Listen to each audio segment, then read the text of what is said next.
The famous saying goes, everything comes from something.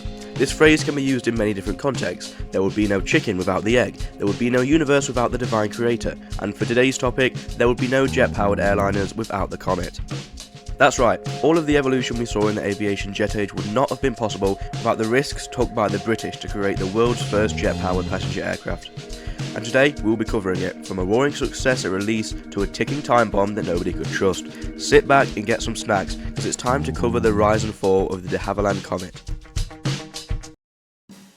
The year is 1946. The grueling 6-year-long World War had just come to an end the year prior, and spirits were high all around. Although many cities still remained in ruin, people were simply relieved that they could walk around their village without fear of sudden attack or air raids from the Germans. And in those 4 years from 1946 to 1950, it was a time of recovery and wishful thinking. Subsequently, this would mean that passenger air travel was back on the rise. With the help of technological advancements that World War II would bring to the aviation industry, the worldwide air travel market was growing faster than ever. Now, let's enter Britain. After playing a key role in World War II, the country and its air industry was diminished. So many key figures now had to face the challenging task of revitalising the passenger aviation industry, which had been dormant for almost 6 years. And with the fear of the US and Soviets gaining dominance in the air travel industry, it was clear that the people of the UK would have to kickstart a relatively new concept and bring it into passenger service. They came to the conclusion that the only way to stay relevant in the vast aviation industry was to bring along a jet-powered commercial plane into the world. A challenge that would take years of designing and testing, a high-stakes risk where the only outcome the Brits could accept would be a roaring success with little to no flaws. The first development of jet engines in the late 1930s and early 1940s was initially driven by military necessity. During World War II, both the British and the Germans recognised the potential of jet propulsion to revolutionise aerial combat. While Germany introduced the Messerschmitt Me 262, the world's first operational jet-powered fighter, Britain was not far behind with the Gloucester Meteor. These military advancements laid the groundwork for civil aviation. The British aerospace company de Havilland, with its success in military aviation, saw the potential of transferring this cutting-edge innovation into the civilian sector. De Havilland would team up with the British government, setting the stage for the Comet's development. Now, de Havilland already had experience with developing jet engines, like their Ghost and Goblin turbojet engines. In fact, the whole design concept of the Comet had been in work since 1944. As you can see in this illustration, some of the early designs were questionable, but it seems the penny would drop in 1946 with a design mostly resembling the Comet that we know of today. This design would then be fully optimised in 1947, giving them the final design. And now they had the design straight, the most difficult part of the challenge was about to begin. They now had to take the design and turn it into a flying, functioning aircraft. They actually already had the engines for the Comet manufactured. The formerly mentioned Ghost turbojet first ran in September 1945, and they were a perfect fit for the revolutionary idea of a jet-powered airliner.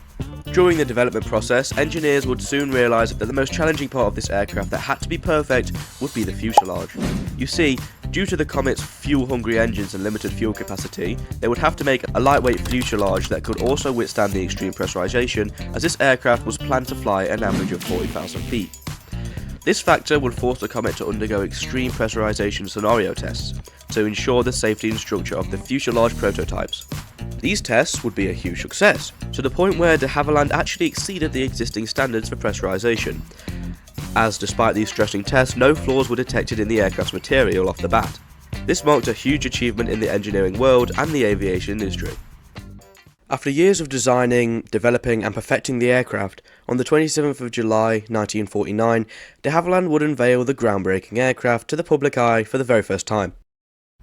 The project they had been working on since 1944, the aircraft that was bound to change the dynamics of air travel forever, the de Havilland Comet 1. This marvellous machine would be the first commercial airliner to use jet power to fly. The 4 Ghost turbojets did not only help with speed, but along with a highly optimised and pressurised cabin, the Comet was the first passenger aircraft to fly comfortably at 40,000 feet. And if that wasn't enough, this beauty had a cruising speed of up to 400 knots, which was almost double the maximum speed of the DC-4, a very popular airliner at the time. I mean, the word groundbreaking is perhaps an understatement, as this one plane would quite literally set the boundaries for jet-powered air travel. After all, many design features of the Comet are still used in today's aircraft.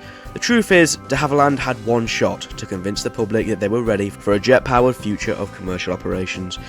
and it seemed to everyone that the Comet 1 prototype somehow managed to get everything right on the first try. The Comet would enter commercial service in May 1952 with the airline BOAC, and would later join the Air France fleet in 1953, along with other now defunct or merged airlines such as Malaysian Singapore Airlines, East African Airlines and Canadian Pacific Airlines. As you can see, in terms of commercial use, this aircraft started off as a roaring success, or should I say a silent success, as customers would comment that the flying experience on the Comet was the most noiseless and smooth they had ever had. That's right, to begin with, customers praised this aircraft and settled into the new turbojet age of air travel. The first Comet produced, known as the Comet 1, wasn't very large, seating around 36 passengers. Normally, this could be a downside to such aircraft, but passengers soon realised the comfort of the reclining seats and carefully thought out cabin was a luxury that many other piston aircrafts failed to provide at the time. And after the first few commercial flights with BOAC, the British would achieve the goal that once seemed to be only a dream, and the entire world was talking about this revolutionary new aircraft. The Britons would quite literally soar their way back into the aviation market. Great Britain now seemed unstoppable. They had made the first ever jet-powered passenger aircraft, and it seemed to be a worldwide sensation. For Britain and the de Havilland Company, everything was going to perfection. Until it wasn't. Little did they know that the public image of this marvel of aviation would soon come quite literally crashing down. As on the 26th of October 1952, a Comet 1 going under the registration GALYZ would be seated in Rome for its first stopover, flying BOAC Flight 115 from Heathrow to Johannesburg. The aircraft was going to fly from Chiampino Airport all the way to Cairo International Airport. Upon takeoff, the aircraft would fail to gain lift and overrun the runway, coming to a full stop. Luckily, this time all 43 people on board would survive unharmed. But just 5 months later, yet another runway excursion would occur in Karachi, Pakistan, and this time all 11 people on board would be killed. Both crashes were ruled to be pilot error. Apparently the crew had pulled the nose up too early, causing the aircraft to stall back onto the runway, an issue that should not have been present to meet safety standards. Undoubtedly a big mistake from de Havilland. Despite this, the Comet was allowed to continue flying as normal. Now, the public image of the Comet was damaged, but spirits still remained strong, and the people had not yet lost faith in the aircraft and the company behind it. However, their confidence would soon be shaken on the 2nd of May 1953 when BOAC Flight 783 took off from Calcutta Airport and encountered a powerful thunderstorm area with high winds. The aircraft would subsequently become overstressed and would break apart mid-air, crashing down into a rural area of India. Tragically, all 43 people on board lost their lives, and the once proud image of the mighty Comet began to fade rapidly. Fortunately for de Havilland, this disaster was initially attributed to a combination of pilot over-controlling and the severe weather conditions, rather than a design flaw. Yet, little did they know that the events of 1954 would bring even greater challenges and change their fate forever. Because just 10 days after the new year, on the 10th of January, BOAC Flight 781 would take off from Chiampino Airport and shortly after would suffer an explosive decompression and crash off the coast of Italy into the Mediterranean Sea, presumably killing all 35 people on board. The huge search effort was launched, but only 15 victims were found in the debris. An investigation immediately begun to find out what could have caused such a crash like this, so similar to the one of May 2nd, 1953. But in a darker twist of events, just a few months after Flight 781, South African Airlines Flight 201 would once again break apart mid-air and crash off the coast of Italy after taking off from Chiampino Airport, killing all 21 people on board.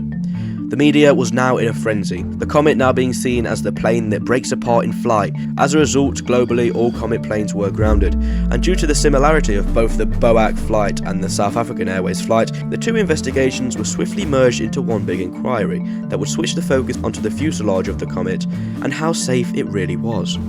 Many tests were soon conducted, where the Comet's fuselage would undergo simulated pressurization cycles using water and a specially made tank. This peculiar setup would allow for swift testing, simulating in-flight conditions and stressing the aircraft to its assumed limit. After enduring over 3,000 cycles of this program, the fuselage would eventually burst open, revealing the horror that de Havilland hoped they would never face. As the company previously estimated, the aircraft could undergo a lot more pressurization cycles before showing any signs of fuselage cracking or wear and tear. When a huge flaw was detected after only 3,000 simulated cycles, this immediately proved the estimate as invalid. And after an investigation on the development and testing of the Comet, it was found that de Havilland underestimated the true stress the fuselage would undergo in a real flight. This huge miscalculation would ultimately cause the fate of all 99 people involved in the 3 crashes. These findings would ultimately be a devastating blow to the reputation of both the Comet 1 and the de Havilland Company, and would set the boundaries for future aircraft, manufacture and pressurization tests. Understanding the gravity of metal fatigue and conducting more accurate tests would ultimately be a key factor in the evolution of the jet age. De Havilland's design highlighted the dangers of revolution, and how when making a new innovative machine that utilizes a never-before-seen concept, your biggest fear is the unknown. As for de Havilland, their downfall was not simply due to a miscalculation, it was due to entering a new field of uncertainty, where not even the smartest individual could predict every outcome. After these outstanding revelations, all existing orders for the Comet 1 would be withdrawn, and the aircraft as a whole would be grounded for 4 grueling years, with existing airframes exiting service to undergo research and improvements. Now, de Havilland would eventually release 3 new versions of the aircraft, the Comet 2, 3 and 4. These improved and optimised models would include upgrades on passenger and fuel capacity and, most importantly, a stronger and thicker fuselage skin. The aircraft re-entered service in 1958, and this time it was here to stay. But, unfortunately for de Havilland, the public image of the Comet was now at rock bottom. Passengers were wary of flying on the plane, all while aircraft such as the Boeing 707 and the Douglas DC-8 were taking the market by storm, being more efficient, safer and popular than the now obsolete Comet series. This would lead up to only 76 Comet 4 variants being sold, with the aircraft service continuing until its final flight in 1981. However, the military descendant of the Comet, the Hawker Siddeley Nimrod, would remain in service until 2011. The story of the de Havilland Comet is one of bold ambition and hard lessons. It launched the world into the jet age, offering speed, comfort and a glimpse of the future, but its early promise was overshadowed by unexpected tragedies that revealed the danger of pushing boundaries too fast. Yet from those setbacks came progress. Comet's failures taught engineers how to build safer, stronger planes, setting the standards for modern aviation. While the Comet itself didn't last, the lessons it left behind shaped the future of air travel. The Comet may be gone, but its legacy will always fly high. This has been Jetlagged, thank you for watching.